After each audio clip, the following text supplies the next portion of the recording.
अस्सलामुअलैकुम वरहमतुल्लाहि वबरकातुहू। कैसे हैं आप सब लोग? इंशाअल्लाह मुझे पूरी उम्मीद है, यकीन है कि आप सब लोग खैरियत और आफ़ियत के साथ होंगे।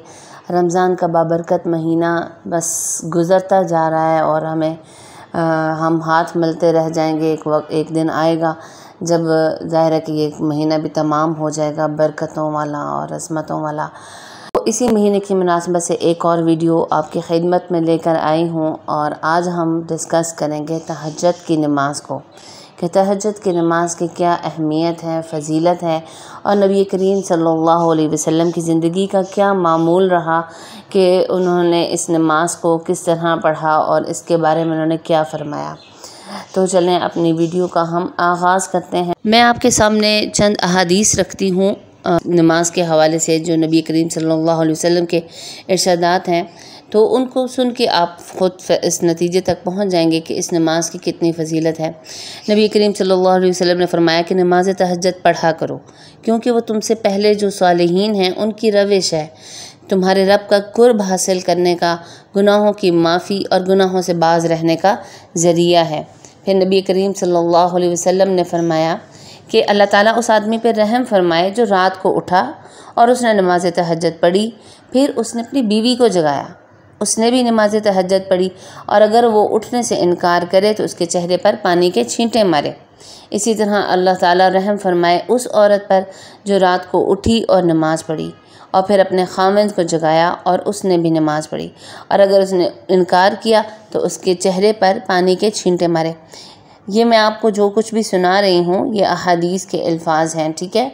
तो इसी तरह देखें कि नबी करीम सल्लल्लाहु अलैहि वसल्लम का एक और इरशाद मुबारक है कि तुम पर तहज्जुद की नमाज लाजिम है, कि तुमसे पहले सालिहीन की आदत रही है। खुदा के कुर्ब और खुशनुदी, गुनाहों की माफ़ी, गुनाहों से बाज रखना और अपने पढ़ने वाले को वो बीमारियों से बाज रखने का सबब बनती है। हज़रत अबू हुरैरा रज़ियल्लाहु तआला अन्हु से रिवायत है कि नबी करीम सल्लल्लाहु अलैहि वसल्लम ने फरमाया, हमारा मालिक और रब हर रात को जिस वक्त आखिरी तिहाई रात बाकी रह जाती है, समाए दुनिया की तरफ नज़ूल फरमाता है और इरशाद फरमाता है कि कौन है जो मुझसे दुआ करे और मैं इसकी दुआ कबूल करूं, कौन है जो मुझसे मांगे मैं इसको अता करूं, और कौन है जो मुझसे मग़फ़िरत और बख्शिश चाहे मैं उसको बख्श दूं। नमाज तहज्जुद का जो तरीका है वो ये है कि आपने दो रकत नमाज, आप चाहे 2 रकत पढ़ें, 2 से ज़्यादा भी पढ़ सकते हैं। रात का जो 1/3 यानी कि आप इशा की नमाज से लेकर सुबह फजर की नमाज तक आप पूरे हिस्से को 3 हिस्सों में डिवाइड कर दें, तो जो आखिरी तीसरा हिस्सा है ना, वो तहज्जुद की नमाज के लिए सबसे बेस्ट है। उसमें आप उठ के 2 नफिल की नीयत बांधें तहज्जुद की और वो 2 नफिल पढ़ लें। आप चाहें तो आप इसको ज़्यादा नवाफिल भी पढ़ सकते हैं, ठीक है, लेकिन कम से कम जो तादाद है वो 2 नवाफिल की है। तो 2 नफिल तहज्जुद की नीयत करें और तहज्जुद की नमाज अदा कर लें। उलमा फरमाते हैं कि तहज्जुद के लिए सोना बहुत ही अफजल माना जाता है, कि अगर आप सो कर उठ जाएँ, कुछ देर नींद अपनी पूरी कर लें और फिर उठ के नवाफिल पढ़ लें, ये सबसे अफजल है। लेकिन अगर आपको ये अंदेशा है कि आप नहीं उठ सकते तो फिर आप सोने से पहले भी नमाज अदा कर सकते हैं तहज्जुद की, हत्ता कि आप इशा के बाद भी तहज्जुद की नीयत करके तो आप नवाफिल पढ़ सकते हैं।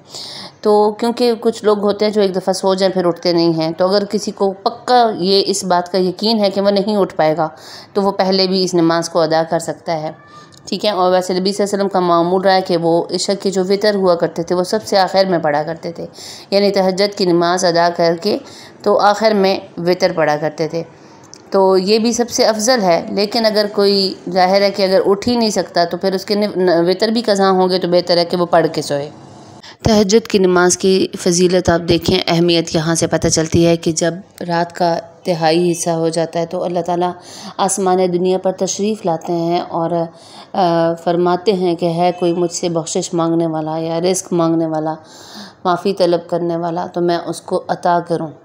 आप ख़ुद देखें कि जब अल्लाह ताला आसमान दुनिया पर आकर और मांगने वालों को तलाश करते हैं कि कोई मांगने वाला है तो मैं उसको दूं, तो आप सोचें कि जब आप उस वक़्त उठ के तहज्जुद की नमाज अदा करेंगे और अल्लाह ताला से अपने गुनाहों की माफ़ी मांगेंगे, अपनी जो भी आपकी हाजात हैं अल्लाह के सामने पेश करेंगे, तो क्या अल्लाह ताला आपकी दुआओं को कबूल नहीं करेगा? बिल्कुल करेगा। तो ये चीज़ है कि हम जो है ना असबाब की तरफ देखते हैं, हम असबाब पैदा करने वाले की तरफ हमारी नज़र सबसे आखिर में जाती है।